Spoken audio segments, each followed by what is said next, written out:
guys, today I'm going to show you how to freeze rows and columns in Microsoft Excel, and I have provided a link to this file so you can download it and edit it along with me. Okay, I have a table here which has several rows and columns, so that some of the columns are hidden to the right of the sheet and some of the rows are also hidden below the sheet, so that when I scroll up, the first row, which is our header row, moves along with the rest of the rows, and when I scroll to the right, the first two columns move along with the rest of the columns, so that the first two columns are hidden, which means that I cannot be able to make proper reference for the values found in this column. The first two columns are important. They are like our reference column. If I look at a score, for example, like for math, in this cell, I'm able to know that this score belongs to this student called Clinton. So the same applies to these other columns. If you want to make reference to these scores, when I look at a score for geography, in this case, I don't know whose score this is. So it is important that we freeze the first two columns so that we are able to make this reference. So to do that, we need to select this cell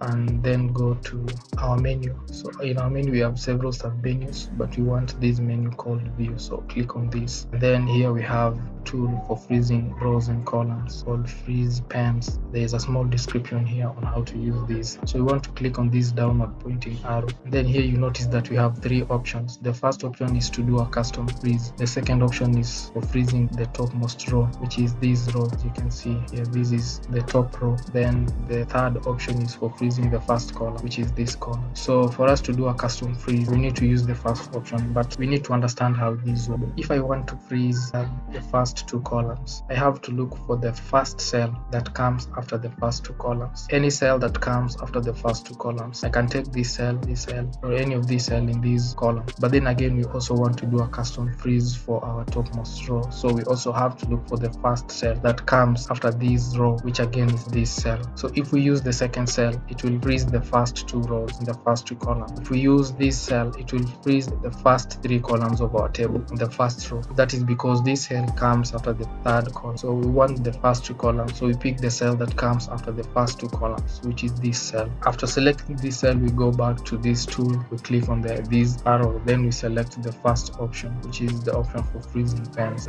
Click on it. So now when you scroll down, when you scroll up like that, the first row does not move along with the rest of the rows. When you scroll to the right, the first two columns stay in place, so that you are able to make proper reference to these columns and rows. So that is how you freeze rows and columns in Microsoft Excel. If you want to unfreeze these rows and columns, you go back this tool, then click unfreeze panes, and this will automatically do the work for you. So anyway, thank you for joining me today and for following along this tutorial. Subscribe to my channel if you have not yet subscribed, then also click the notification button and like this video.